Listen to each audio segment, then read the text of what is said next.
रामगढ़ गांव की एक प्रचलित कथा है। दोपहर 12 बजे से लेकर आधी रात के 12 बजे तक गांव के बीचों बीच बने एक गुफा से अजीबोगरीब आवाज़ें आती हैं। इन आवाज़ों में इतना दर्द होता है कि सिर्फ सुनने से ही दिल की धड़कन तेज हो जाए। इस गुफा से गुजरने वाले हर शख्स को उसका नाम उस गुफा के अंदर गूंजता सुनाई देता।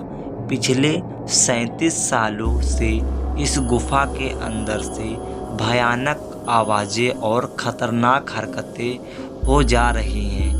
एक तो ये गुफा गांव के बीचों बीच है, तो ऐसे में गांव के लोगों को इस गुफा के खौफ को ख़त्म करना ही होगा, और ये तभी ख़त्म होगा जब अंदर से ये खौफनाक आवाज़ें और आकर्षण खत्म होगा। साल 2013 की बात है, जब दो पैरानॉर्मल इन्वेस्टिगेटर राजू और अनमोल को इस गुफा का रहस्य जानने के लिए बुलाया जाता है।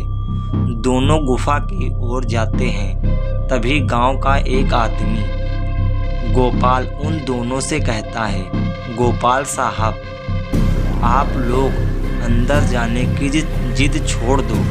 अभी भी कह रहे हैं कि इस गुफा का सच बहुत खतरनाक होगा। राजू, अरे गोपाल जी, हमारी तो ये ड्यूटी है, हमारा डिपार्टमेंट हमें इस आप देता है, उसे तो हमें पूरा करना ही होगा। ये कहते हुए वे दोनों उस गुफा की ओर चल पड़ते हैं और शाम के करीब 5 बजे गुप्त तरीके से दोनों पैरानॉर्मल स्पेशलिस्ट उस भूतिया गुफा के अंदर पहुंचते हैं। राजू और अनमोल के अंदर दाखिल होते ही गुफा में उसके नाम और गुस्सैले आवाज़ गूंजने लगती हैं, हंसते हुए चले जाओ यहाँ से, नहीं तो मारोगे दोनों तुम लोग। इस दर्द की दुनिया से बाहर निकले जाओ, नहीं तो दोनों की मौत आज 12 बजे तय है। अनमोल, यार राजू, ये गुफा कितनी अजीब है।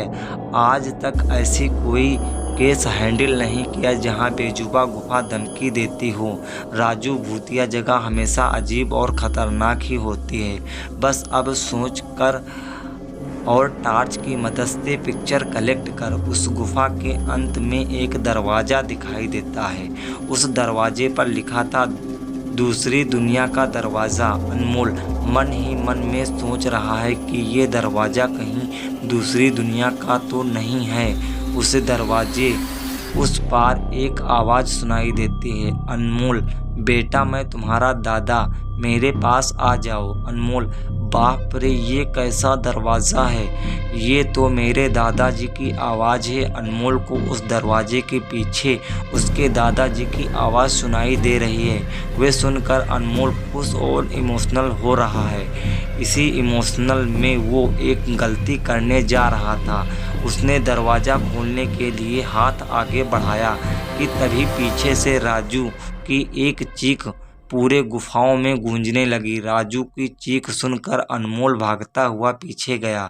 अनमोल राजू के पास पहुंचा, वह बिल्कुल नॉर्मल खड़ा था, जैसा कुछ हुआ ही ना हो। अनमोल, राजू से कैसा गंदा मजाक है, तुम अभी चीखे क्यों? राजू हक्का मुस्कुराया, चुपचाप खड़ा रहा। इसके बाद अनमोल राजू को उस दरवाजे की ओर चलने का इशारा देता है। दोनों उस गुफा के अंत में उस दरवाजे की ओर पहुंचते जहां से दूसरी दुनिया का रास्ता शुरू होता है। अनमोल, राजू, ये देख, मैंने अभी तुरंत कुछ देर पहले अपने दादाजी की आवाज़ इस दरवाजे के पीछे से सुनी है। मुझे लगता है कि पीछे मेरे मरे हुए लोगों की दुनिया है। राजू, तो ये दरवाज़ा खोलकर देख लो ना। अनमोल सही कहता है, दरवाज़ा खोलता हूँ। अनमोल दरवाज़ा खोलने वाला ही था कि तभी उसकी नज़र राजू के शरीर पर पड़ती है। अनमोल, यार, जब तुम इस गुफा में आए थे तब तुमने सफ़ेद शर्ट और नीली जीन्स पहनी थी, और अभी तुमने काली जीन्स और लाल शर्ट पहनी है। भाई, आखिर तुमने कपड़े कब बदले? तभी राजू के दांत बाहर आने लगते हैं, उसका कद बड़ा होने लगता है, उसके हाथ के नाखून बड़े होने लगते हैं और अब वो पूरी तरह से डेविल बन चुका था। वह डरावनी हंसी के साथ एक भारी आवाज में कहता, डेविल, तेरे राजू को मैंने 10 मिनट पहले ही इस दरवाजे के पार भेज दिया जब तुमने उसकी चीख सुनी थी। अनमोल डरते हुए बोला, मतलब कि तुम राजू को मार डाले? डेविल, तुझे कोई शक है तो जा इस दरवाजे के उस तरफ, तुझे तेरा दोस्त वहीं मिलेगा।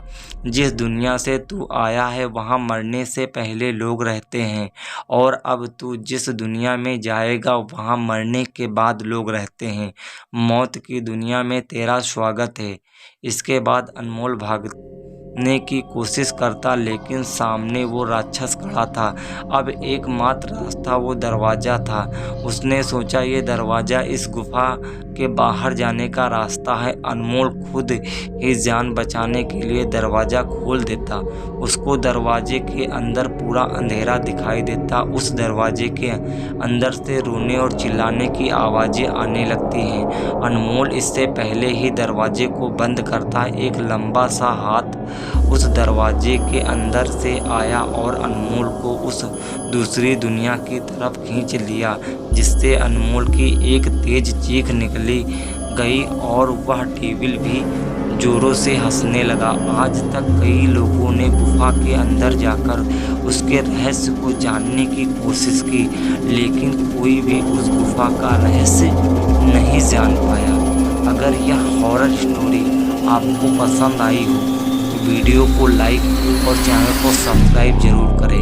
अगर आप भी चाहते हैं कि और भी इसी तरह की इमोशनल हॉरर स्टोरी और लव स्टोरी सुनना चाहते हैं तो इस वीडियो को ज़्यादा से ज़्यादा शेयर करें और प्लीज़ अभी आप मेरा सपोर्ट करिए। तब तक के फाइनली बेस्ट ऑफ लक।